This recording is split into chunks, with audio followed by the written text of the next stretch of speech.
During the Lewis and Clark expedition of 1804-1806, a boat that Sacagawea's husband, Toussaint Charbonneau, a French-Canadian mountain man guide, was ferrying across a rapid, choppy waterway, nearly capsized, throwing valuable logbooks and maps into the water. As he panicked, Sacagawea calmly flipped her weight to steady the boat, then recovered the documents in the water, as anxious but relieved Clark and Lewis looked on.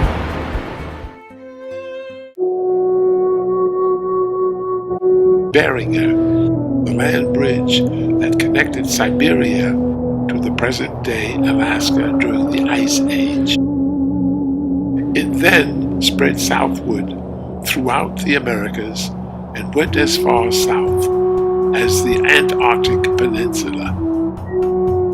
This migration continued through to about 10,000 years ago, when the land bridge became submerged by the rising sea level caused by the ending of the last glacial period.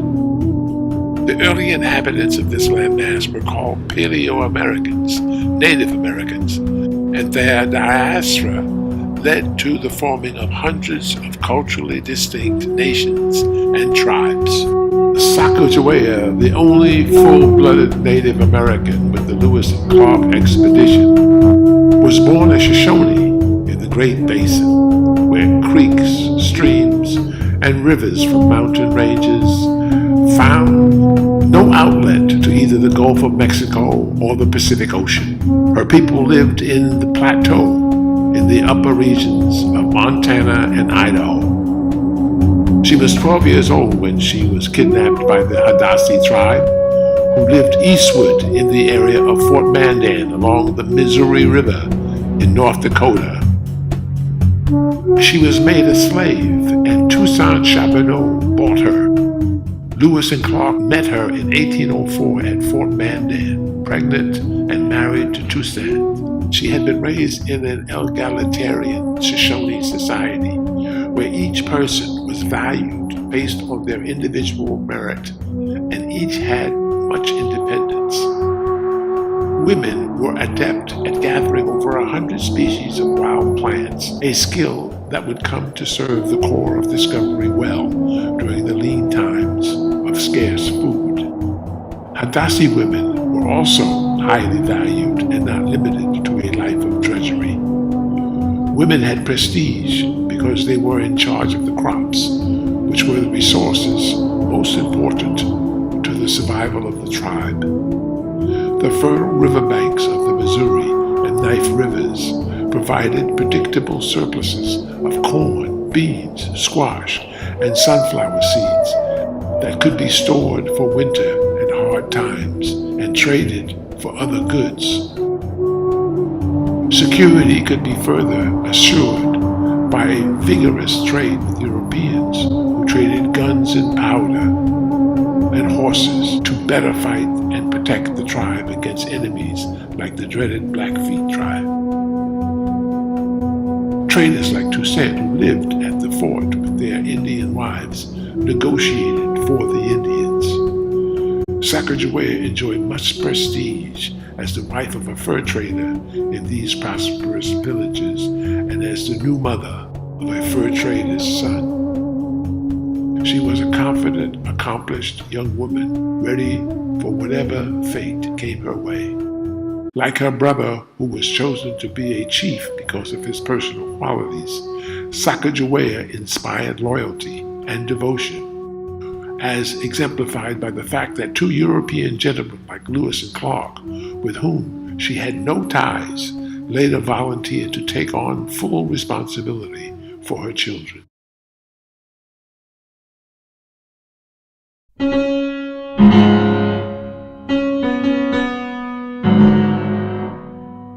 Franz Liszt was both the world's first virtuoso piano player and the world's first rock star. The talented, handsome, debonair artist made women all over Europe swoon at his electrifying piano performances. And Liszt loved the attention of so many beautiful, rich women.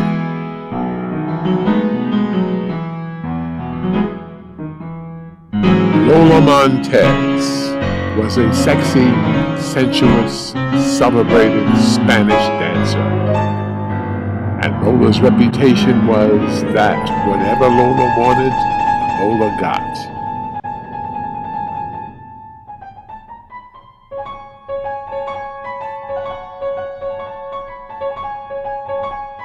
They were both performing during the same week in Dresden, Germany in 1843. The Franz Liszt recital had been sold out for months, but Lola, using her charm and her intelligence, managed to get a ticket and a seat right up front. Lola happens to sit next to Marie Dagoult, one of Liszt's former lovers. Madame Dagoult notices Lola's beauty and her intensity directed at Liszt during his performance. At the recital's end, they strike up a conversation, and Marie Dagoult agrees to deliver a note to Liszt with Lola's name and hotel. Liszt remembers noticing Lola, and the very next day he calls on her at her hotel. Liszt was a worldly, mature 32 years old, and Lola was a hot-tempered 22. They rendezvous frequently on their performance tours. Their relationship is a stormy one because they are both jealous of each other's many admirers. They travel together to Paris, the city of light, where Liszt introduces Lola to his friends, many of them intellectuals and impresarios who arrange performances for Lola. And the Polish-born musical genius, Frédéric Chopin, and Lucille Dupin, who had to write with a pen name, George Sand, because society did not accept female writers at that time.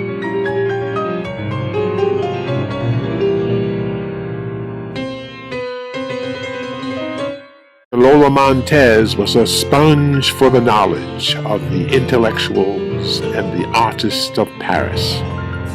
And had many affairs, including one with the pianist Liszt, which ended after she burst in on a dinner party he was holding and danced on the table until she sent a bowl of soup flying into the lap of a duke. Liszt tires of Lola's public jealous outbursts, and he decides to end the affair. While she sleeps, he locks Lola in a hotel room and leaves a hefty sum of money with the management for the damage that he knows she will cause, and he leaves Paris on an extended tour. Lola was tough-minded and fearless. It was in Paris that she started carrying a cowhide whip to ward off unwelcome advances. It became her trademark.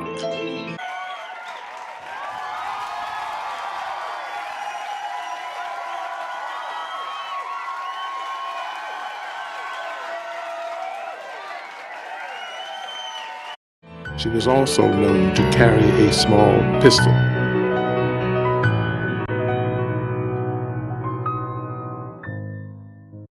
Lola stays on in Paris and continues to socialize with the Paris elite.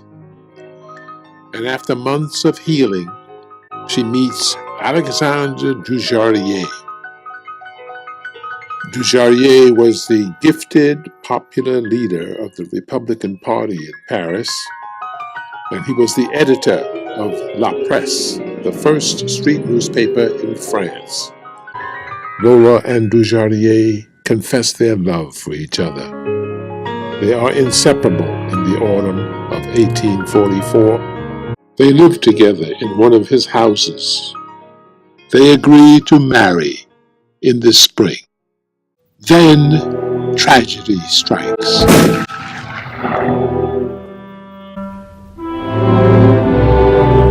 Lola receives an urgent message from Dujardinier, which reads, "My dear Lola, I am going out to fight with pistols. This explains why I did not come to see you this morning. I have need of all my calmness. At 2 o'clock, all will be over. 1,000 embraces, my dear Lola, my good little wife, whom I love so much, and the thoughts of whom will never leave me."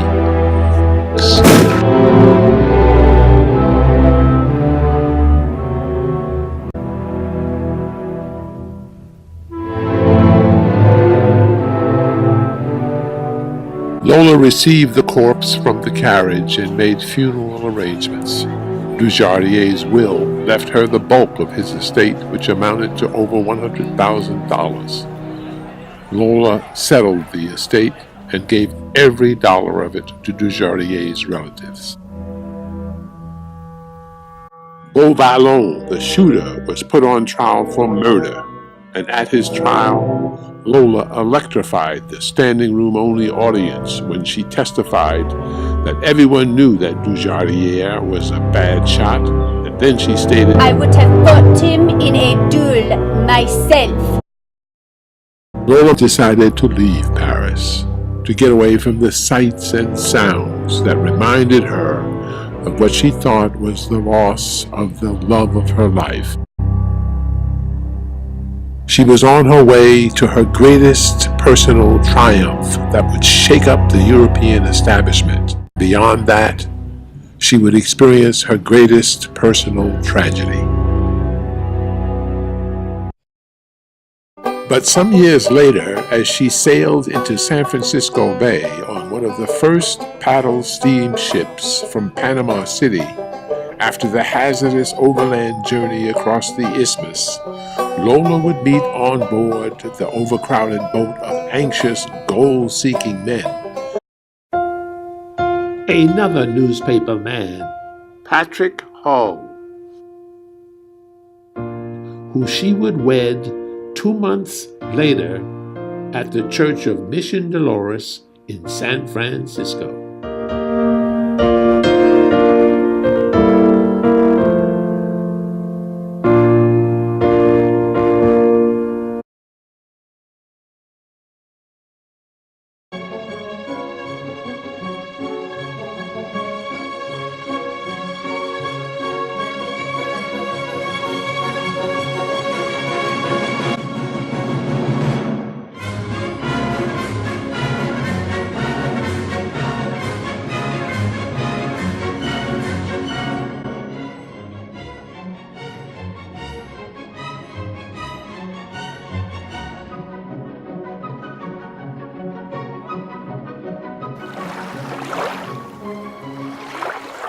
Fort Ross was home to the Russian Empire's peoples.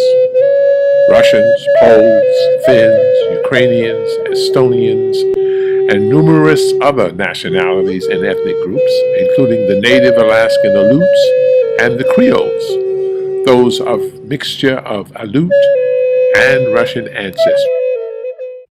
The Indians were their primary work at Fort Ross was in helping in the fields and bringing in the sheaves, contributing to the grinding of grain. The windmill here at Fort Ross is quite a fascinating item. First of all, it's a technology that was brought in. It was very different from what was available to the Spanish. This was a tradition from northern Russia of windmills that they used and understood well. The windmills represent the grinding of grain, the breads that were so important to the whole Russian view of life. I mean, bread and salt are often seen as being these traditional Russian gifts. Fort Ross was the site of California's first windmills and shipbuilding. Russian scientists associated with the colony were among the first to record California's cultural and natural history. For example, Russian naturalists selected the poppy as the California flower.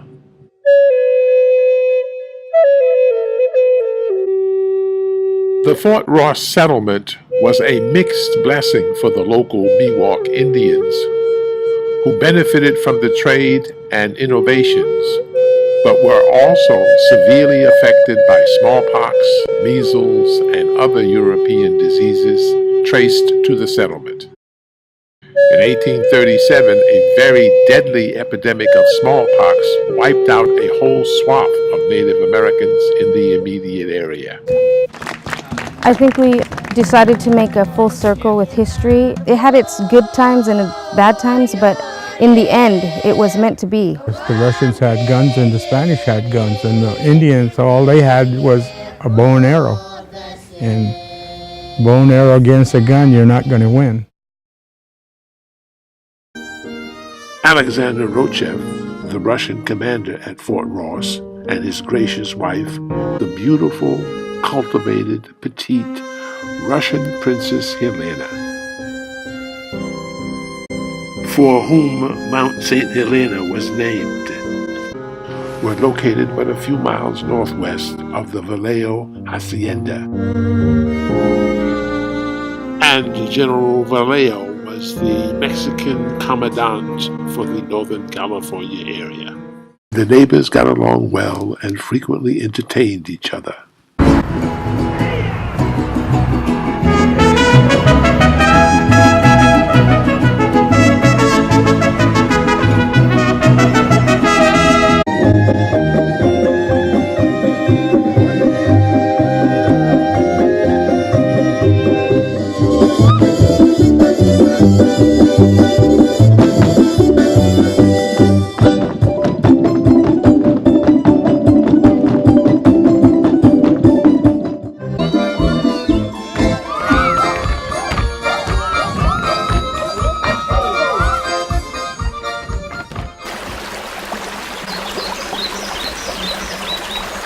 One beautiful spring day, the princess and a small party were out riding near the Russian River, admiring the great beauty of the redwood tree forests.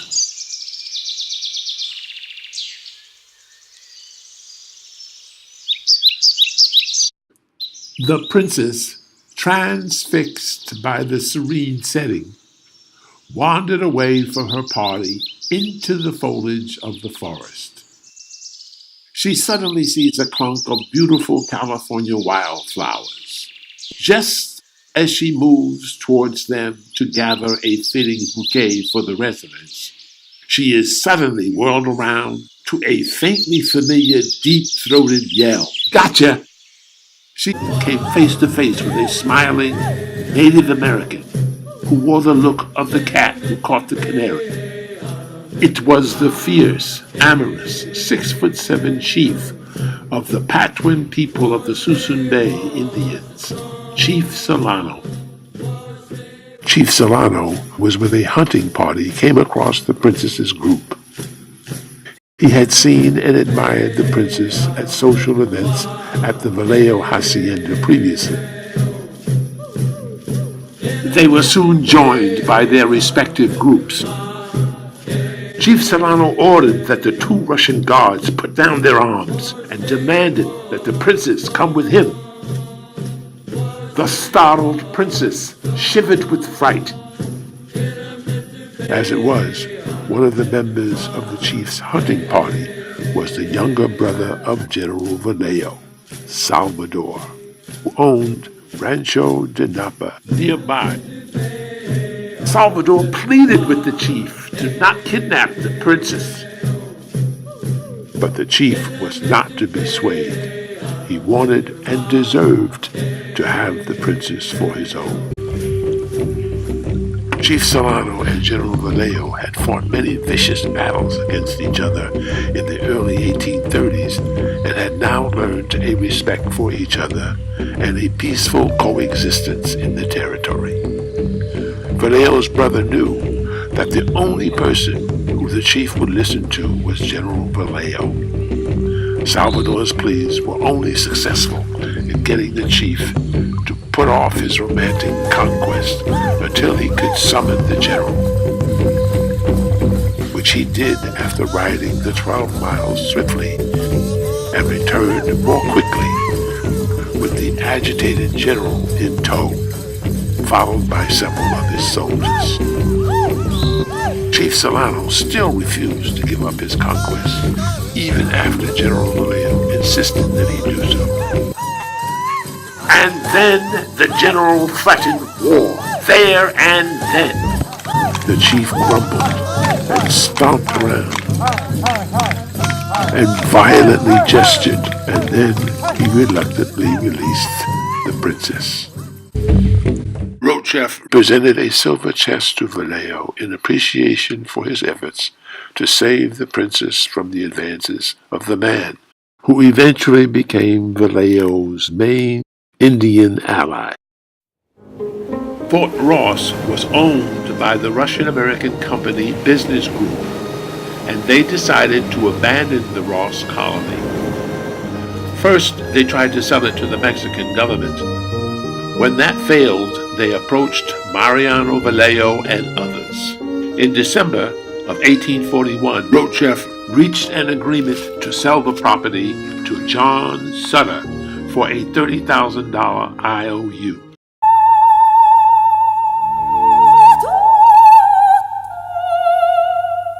As the very cultured and sophisticated Princess Helena calmly retold the story to the Russian court of the Tsar. In St. Petersburg, she was never in doubt that she would be heroically rescued from the arms of the savage chief.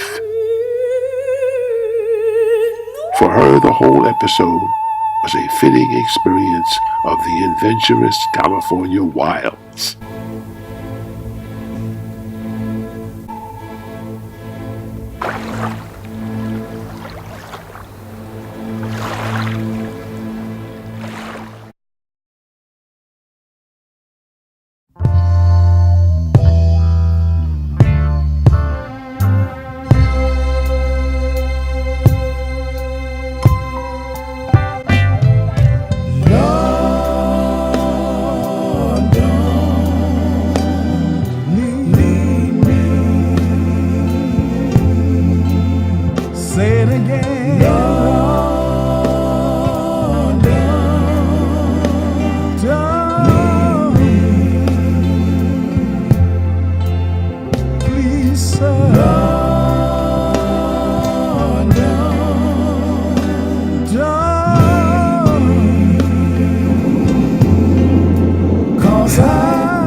It was critical for immigrants coming west along the California Trail to reach the eastern side of the Sierra Nevada mountains before winter set in. The infamous Donner Party wagon train of 1846 arrived late in August at the eastern base of the Sierras because they were misled about a shortcut called Hastings Cutoff. The harsh winter snows of the high altitudes were early that year, and they were accompanied by unusually heavy and prolonged snowfall, blocking passage through the mountains down into California. The Donner Party wagon train of 81 people ran out of food, and only 48 members of the party made it into California alive. The other 33 people died in the mountains, mostly due to hunger and the harsh weather. 21 of those who died were cannibalized by the survivors.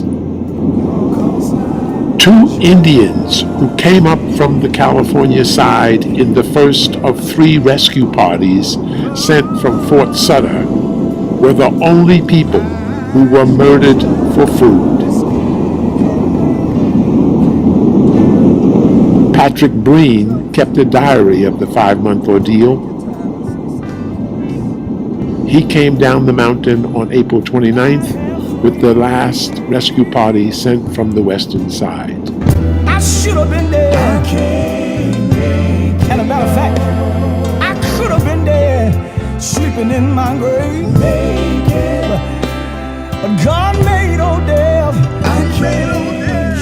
Several weeks later, on June 22nd, most of the remnants of the Donner Party campsites were torched, and the cadavered corpses were buried in a mass grave by horrified members of the famed Mormon Battalion as they traveled east towards the Salt Lake Basin. Please, don't leave me. Standing here, don't have nobody else I can call on, and I need you, Jesus. Lord, please stay by my side. Don't leave me. 'Cause I just can't make it. Just can't make it. Tried it over and over and over and over again. Oh, just can't stay.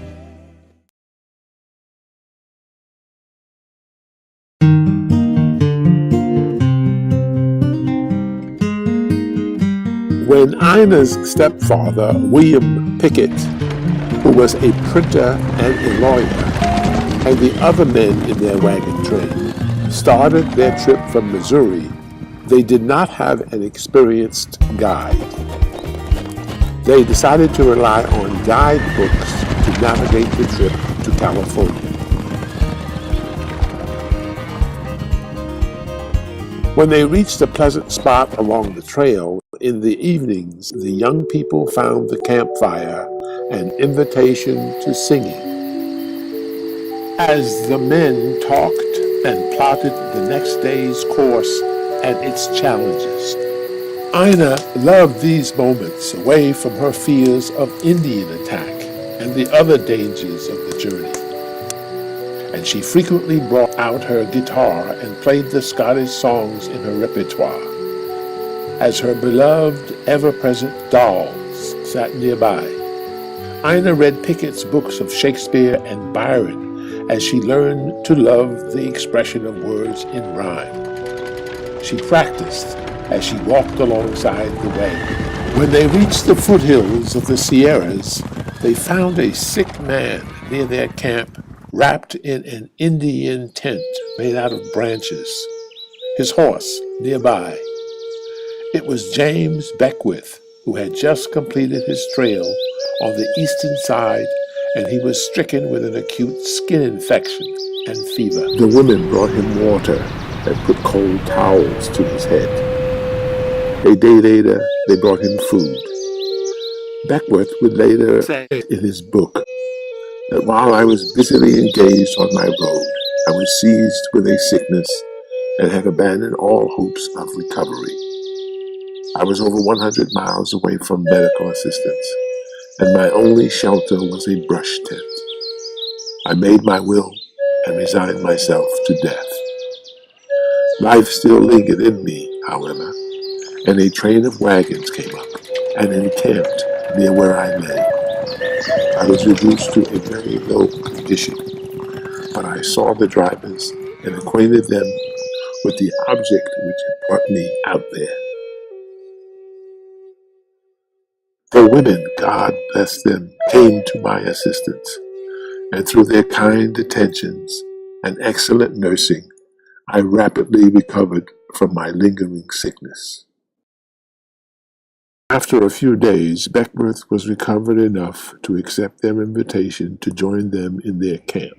Beckwourth held the entire group spellbound for days with his many stories. He told them about his experiences as a mountaineer fur trapper, a Crow Indian warrior chief, a dispatcher for Colonel Fremont, and General Kearney, and his work with the troops in the Seminole War and the Mexican-American War, and his prospecting in California. As he talked, he smiled at the youngsters who stared at the colorful stranger with amazement. Ina thought he was the most wonderful man she had ever seen. Beckwourth reached into his beaded deerskin jacket and pulled out a small paper bag of candies and gave them to the delighted children. He told them of his just completed trail. The men voted to be his first wagon train. "We were very lucky," he said. "You saved my life and you will be the first on my trail. Along the way, one of Ina's dogs was involved in an accident that cracked its head open. Beckwourth arranged a burial along the trail with a funeral that was attended by all of the kids. Beckwourth called Ina Coolbrith Little Princess.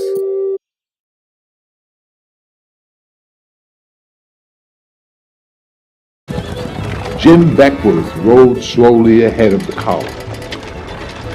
He knew on the maiden trip the Pickett family secret that Mrs. Pickett was, in fact, Agnes Morton Coolbrith Smith, the widow of Don Carlos Smith and former plural wife of Joseph Smith, Jr., the founder and leader of the Mormon Church. Don Carlos died of malaria at 25 years old in 1841 and was a missionary and youngest brother of Joseph Smith, Jr., who was murdered in 1844. The Pickett family was haunted by stories of the Donner Party fiasco 5 years before. When near the pass, Jim asked Mrs. Pickett if her younger daughter would like to ride with him. She would then be the first white child to do so into California. More than 6 decades later, in 1915, at the Panama Pacific International Exposition in San Francisco, Ina Coolbrith was the president of the Congress of Authors and Journalists. 4,000 of the world's most well-known writers and journalists were invited to a luncheon where she was being honored as the Laurel Crown Poet of California. Ina Coolbrith remembered Beckwourth and her experience. Ours was the first of the covered wagon trains to break the trail through Beckwourth Pass into California. We were guided by the famous scout, Jim Beckwourth, who is an historical figure and, to my mind, one of the most beautiful creatures that ever lived. He was rather dark and wore his hair in 2 long braids, twisted with colored cord that gave him a picturesque appearance. He wore a leather coat and moccasins and rode his horse without a saddle. When we made that long journey toward the west over the deserts and mountains, our wagon train was driven over ground without a single mark of a wagon wheel until it was broken by ours. And when Jim Beckwourth said he would like to have my mother's little girl ride into California on his horse in front of him, I was the happiest little girl in the world. At the pass, Beckwourth dismounted and helped the girl off the horse.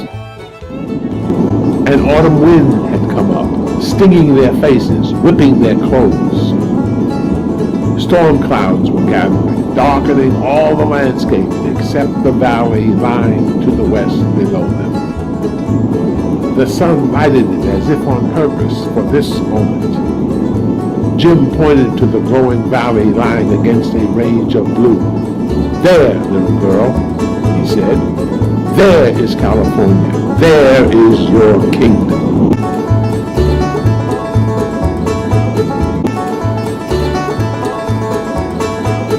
Ina Coolbrith never publicly divulged the secret that Joseph Smith was her uncle.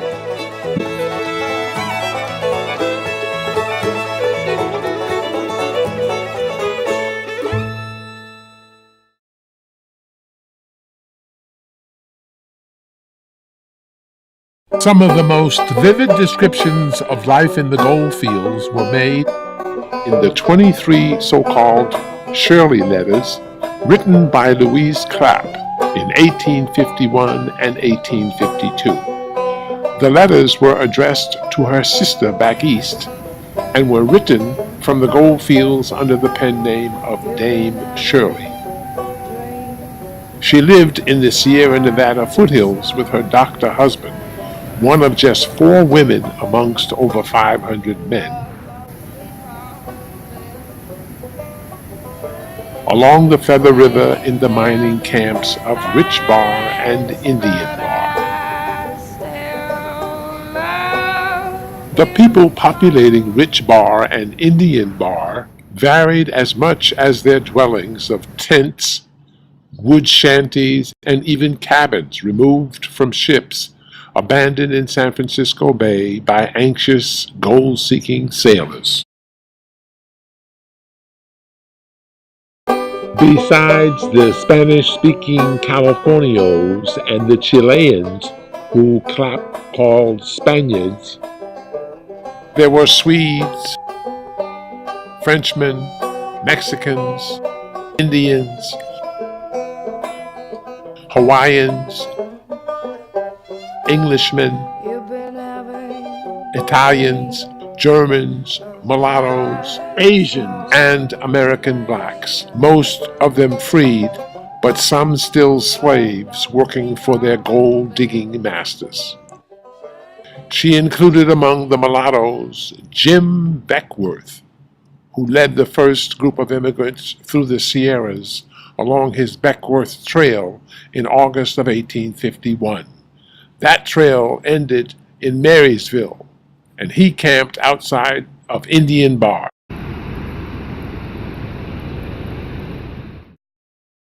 She describes Beckwourth's presence in the area in her 8th letter. Ned is not the only distinguished person residing on this bar. There is a man camping here who was one of Colonel Fremont's guides during his travels through California. He is 50 years of age, perhaps, and speaks several languages to perfection. As he has been a wanderer for many years and for a long time was the principal chief of the Crow Indians, his adventures are extremely interesting. He chills the blood of the green young miner who, unacquainted with the arts of war and subjugation, congregate around him by the cold-blooded manner in which he relates to the Indian fights that he has been engaged in. There is quite a band of this wild people herding a few miles below us, and soon after my arrival, it was confidently affirmed and believed by many that they were about to make a murderous attack upon the miners. This man, who can make himself understood in almost any language and has a great deal of influence over all Indians, went to see them and told them that such an attempt would result in their own certain destruction. They said that they had never thought of such a thing, that the Americans were like the grass in the valleys and the Indians fewer than the flowers of the Sierra Nevada.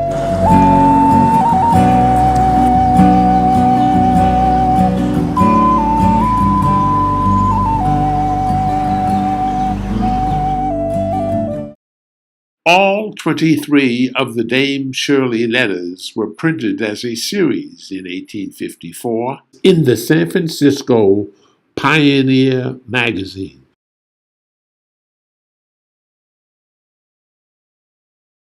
Although she did not have other published writings during her lifetime, her letters became the basis for California's own frontier literary genre called sagebrush realism.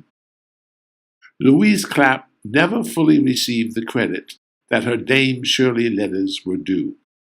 For example, Charles Warren Studdard was one of Louise Clapp's students in San Francisco, where she taught for 20 years after her years in the mines. And her letters had a major influence on Bret Harte, who moved west in 1853 and by 1871 had gained national fame as a short story writer and poet, best remembered for his short fiction featuring miners, gamblers, and other romantic figures of the California gold rush.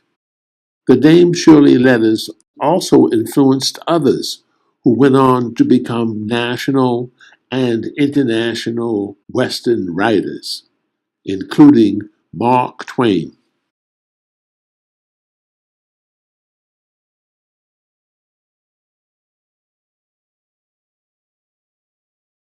It's now 1846 in the life of Lola Montez, who was performing to record crowds.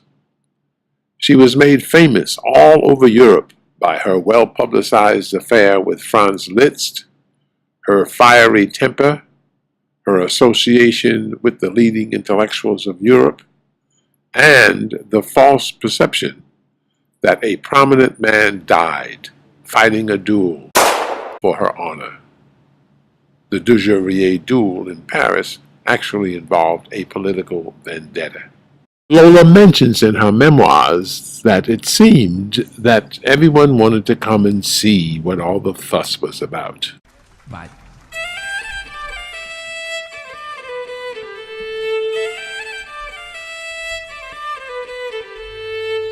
And perhaps that was the case with the Viceroy of Poland, who came to one of her Warsaw appearances.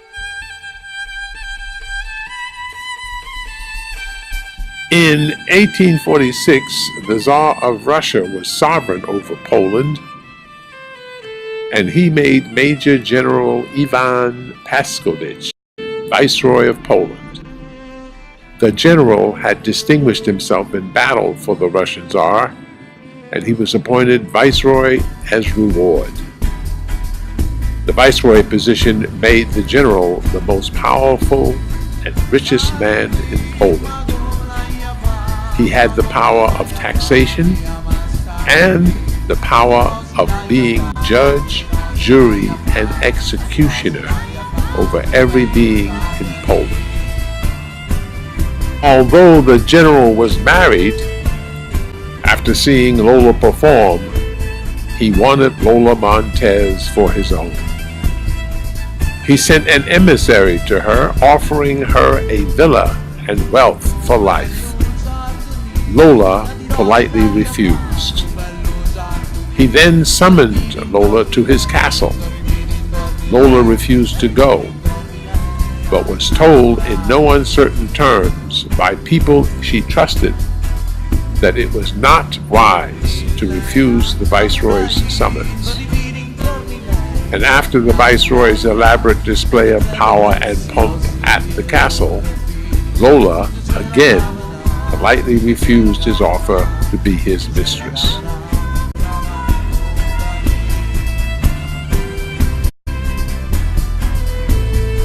The very next night at the theater, while Lola was performing her famous signature spider dance, a group of scoundrels in the audience heckled her. Lola, who was furious at the obvious source of the display, controlled her temper until she got off stage.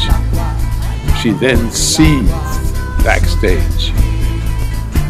The very next night, there was a repetition, and Lola had had enough. She stopped her performance and denounced the heckling group as being connected to the Viceroy, and that their actions were because she refused to be the Viceroy's mistress. And it seemed that just at that moment, the Poles, who had for quite some time been intimidated by the Viceroy's power and threats, had had their fill of the Viceroy's dictatorial ways, and that for him to so treat this talented actress visiting Poland was the very last straw. In a historic moment of defiance, the audience set themselves upon the hecklers and threw them out of the theater. Afterwards, Lola, from the stage, profusely thanked the audience to their sustained applause, and then she continued with her dance. When she finished her performance, there was a prolonged standing ovation. Overnight, all of Poland learned of the incident, and there were worries that the Viceroy would take his revenge on Lola Montez. He was known to violently crush any dissent to his rule. Lola could be made to disappear at any moment. For the remaining days of her performances in Poland, Lola had a platoon of men who guarded her 24/7. The big question was, how could she cross the border where she had to get past the Viceroy's men? In the company of the French chargé d'affaires officer, Lola Montez exited Poland under the diplomatic protection of the French embassy. Lola would recount that story at many of her salon events for potential investors in the Empire Gold Mine in Grass Valley, California. And that story, more than any other, endeared her for life to John Sutter, who regularly attended her dance performances in Sacramento and who spoke fluent French, had a Swiss-French wife, and who, you will remember, fled from Switzerland with a French passport.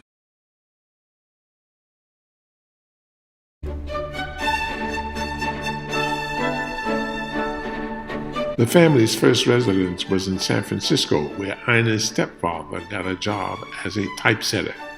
During 18 months in San Francisco, their house was robbed several times, and the third time the place was set on fire.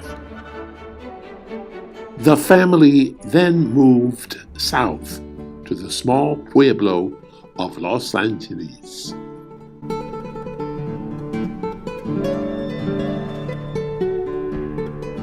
Ina's stepfather, Pickett, set up a law practice with the law books that he had carted across the country.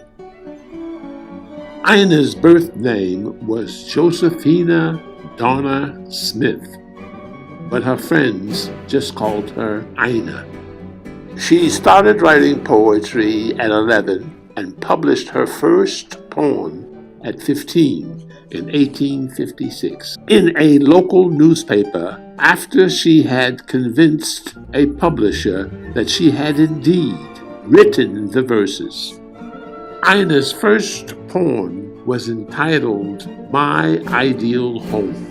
Subsequent poems appeared in the Los Angeles Star Poetry Corner and in the California Home Journal. As Ina grew into womanhood in the small pueblo, she became renowned for her intelligence, her poise, and her radiant beauty. When Ina was 16, she had the honor of being selected to open a festival ball with Pio Pico, the last Mexican governor of California. Ina was at the peak of her young life. She was exceptionally pretty, vivacious, and popular, and driven by youthful passion.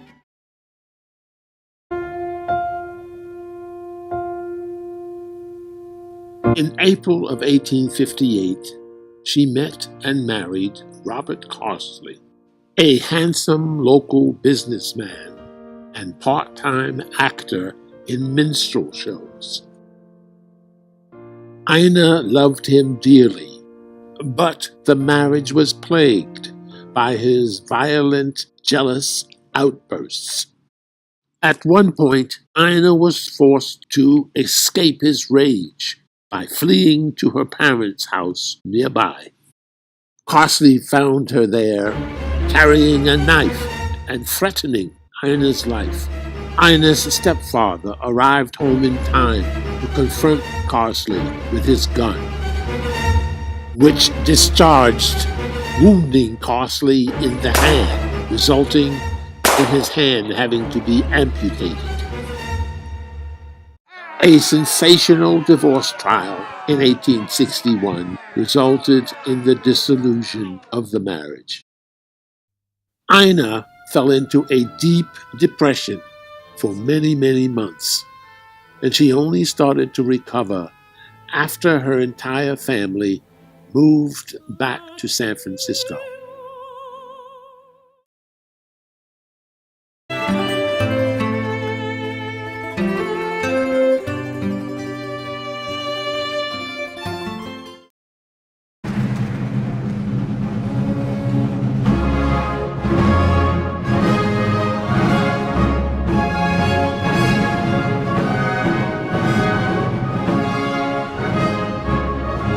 In 1846, Lola was stopped from doing her sexy dance at the Royal Theatre in Munich, Germany, until she was auditioned by King Ludwig of Bavaria.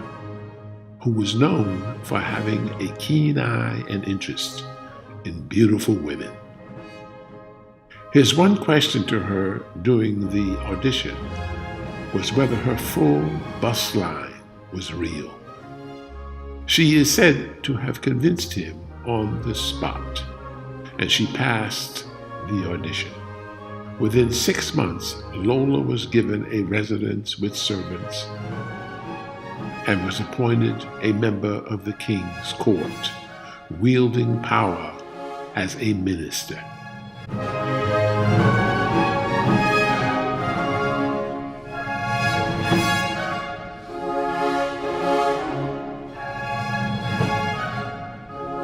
This is the main attraction of Nymphenburg Palace, the beauty gallery of King Ludwig I. It became so very famous because for the first time every social rank was portrayed. And not only ladies from the court. When the king saw a beautiful girl, he asked her and had her painted.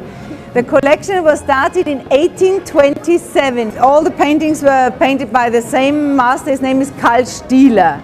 And very often they said nothing good of the girls after they were painted, because King Ludwig I was famous for starting some hanky-panky business with the girls. Very often is regarded as the most beautiful one. Now she was only 17 years old when she was painted. The king was very much in love with her and wrote her a lot of poems, but she was really not interested. And now Marie of Bavaria, she is the mother of King Ludwig II. Her name is Nanette Kaula. She was regarded as the most beautiful Jewish person in her days. On top, the Archduchess Sophie, and she is the mother of the very famous Prince Joseph of Austria. And the most famous one of the collection, and every guide finishes with her, it's Lola Montes. He was 61 and she was 27, and she became the proper girlfriend. I mean, this was nothing special. He had so many girlfriends before, but in her case it was different, because it ended up that the king did everything she said. And the revolution started because of her. And if you know the story, Lola wants, Lola gets, that was her. Now, she was the reason that King Ludwig I abdicated.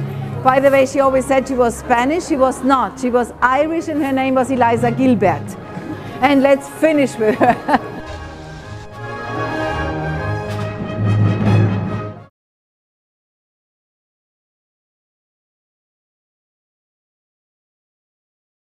I was eating a sandwich on the wooded slopes of the Ballihorus Mountains in Limerick. A sudden shaft of sunlight pierced the mist across the valley, and there, looking as if it was floating on a cloud, was a fairy tale pink castle with towers and turrets that could only have been designed as a prison for a beautiful princess until she was released by a handsome prince. Castle Oliver was built of the local sandstone in the Scottish baronial style by two sisters who had inherited the estate from their uncle, Silver Oliver. Charles Silver Oliver started it all. He was a 19th century pro-British nobleman, a high sheriff of Cork, Ireland, and a member of the British Parliament. He was the second generation of Olivers to live in Castle Oliver in Limerick County, Ireland, in the United Kingdom, which is the union of England, Scotland, and Ireland, and Wales. The castle had 54 rooms, of which 41 were bedrooms, many large staterooms, including 2 ballrooms, a dining hall, library, sitting room, servants' quarters, and stables.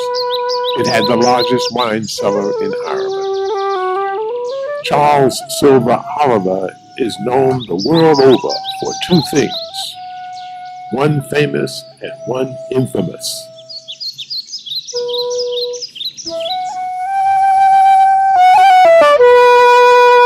The infamous thing is that in 1798 he brutally executed Patrick Stalker Wallace, a well-respected Irish patriot, for independence activities and plotting the assassination of the High Sheriff himself. The Irish freedom fighter was hung and quartered, and then his severed head was placed on a stake in the public square to serve as a warning to others. The famous thing is that he kept two separate families, both at Castle Oliver. He and his married wife, Maria Elizabeth Morris, had 7 children at Castle Oliver, and he and his mistress, Mary Green, had 4 children at Castle Oliver. This all happened during a period of less than 20 years in the early 1800s. Both families lived at the castle and took the last name Oliver. The oldest illegitimate child was Elizabeth Oliver, born in 1805, who was the mother of Eliza Rosanna Gilbert, alias Lola Montez.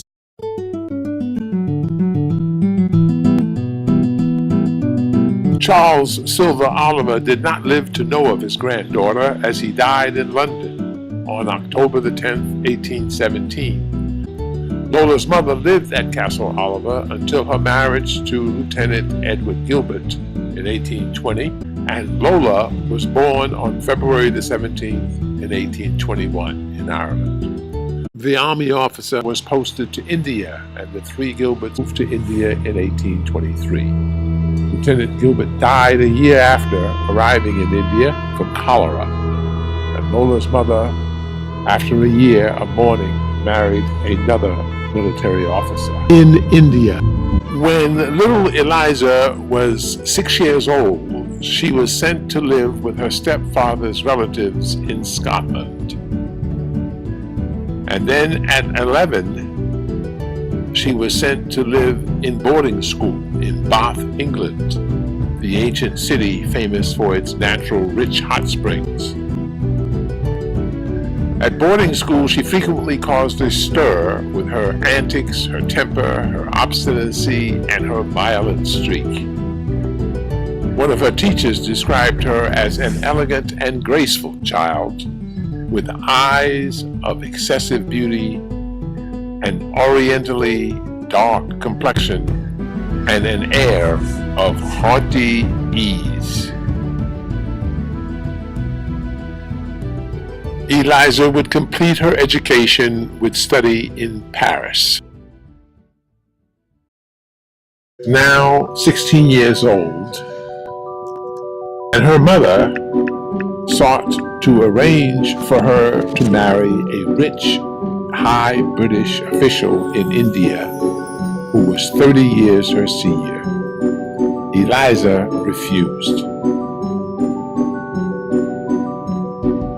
The mother then sought the assistance of a 38-year-old officer who she struck up a friendship with on the journey from India to Bath, and asked him to speak favorably to Eliza about the match with the older gentleman. He agreed to do so, but Lieutenant Thomas James found the 16-year-old Eliza irresistible, and to the mother's shock, they eloped and were married in 1837 in Ireland. Lieutenant James was soon ordered to India with Eliza in tow.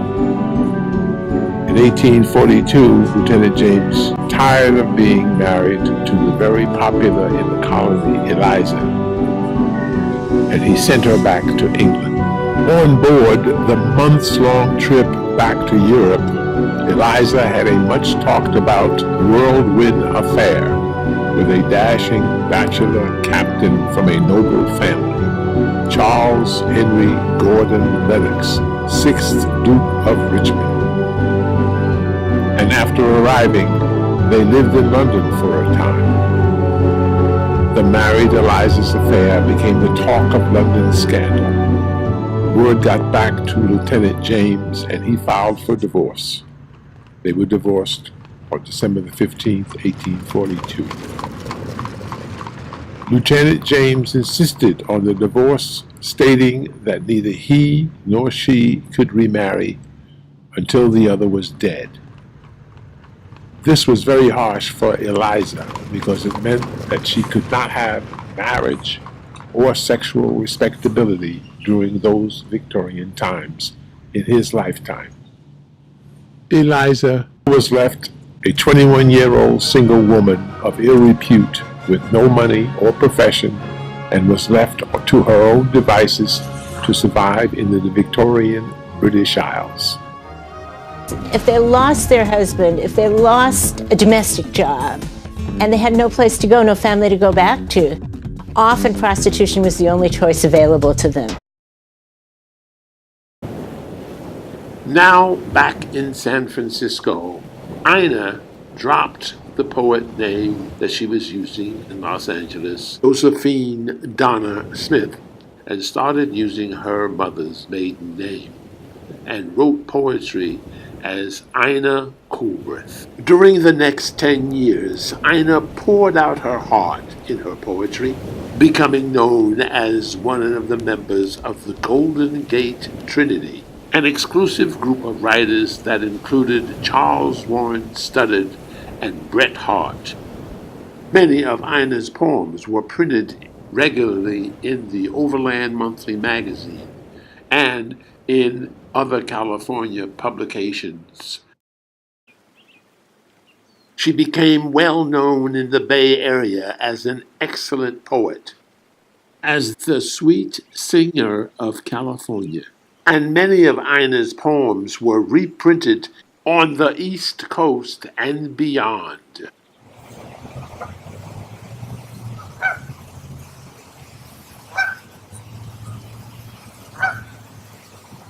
So fair the sun rose yestermorn, the mountain cliffs adorning. The golden tassels of the corn danced in the breath of morning. The cool, clear stream that runs before, such happy words was saying. And in the open cottage door, my pretty babe was playing. Aslant the sill a sunbeam lay. I laughed in careless pleasure to see his little hand essay to grasp the shining treasure. Today, no shafts of golden flame across the sill are lying. Today, I call my baby's name and hear no lisped replying. Today, oh, baby mine, today, God holds thee in his keeping.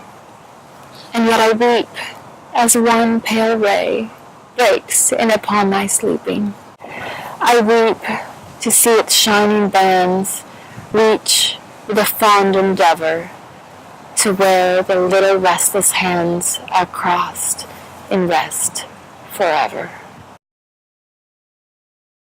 Ina was as beautiful as she was talented, with large dark eyes, a smooth olive complexion, and long, bouncy, dark curls. She was linked romantically to prominent writers that included Mark Twain and to successful businessmen like Joseph Duncan.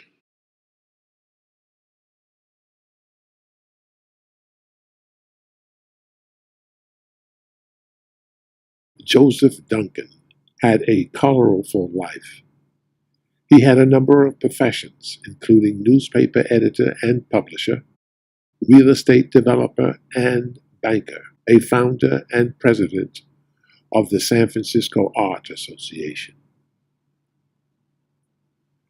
Not long after Isadora's birth, her parents divorced because Joseph Duncan fell in love with another woman, a woman who was a San Francisco neighbor, the beautiful 20-odd-year-old sought-after divorcee poet Ina Coolbrith. Ina had moved from Los Angeles to San Francisco in 1862 and found work as an English teacher. She began in earnest to write poems, and Duncan published her poetry. By the 1870s, Ina started holding literary salons in her home on Russian Hill, and in this way, she introduced new writers to publishers. It was there that she met Joseph Duncan, who was a part of the art and literary scene in San Francisco. Joseph Duncan was a poet, a dreamer, a musician, and a connoisseur of the arts. Ina was the one great love of his life. She later wrote that Duncan had been so gentle, so great an idealist, and so fine a poet. But after the bitter disappointment of her failed marriage and the death of her child in Los Angeles, Ina would spend the rest of her life unattached to any one man. By coincidence, many years later, across the San Francisco Bay, in the growing village of Oakland, Ina Coolbrith learned to know and love one of the Duncan children, Isadora, who had moved to Oakland with her mother and other siblings after the divorce. Isadora's many visits to the Oakland Library carried her intellect and spirit back to the classical culture of ancient Greece, where the natural, unaffected, spontaneous Grecian art became her inspiration and dream to do what she loved most, to dance.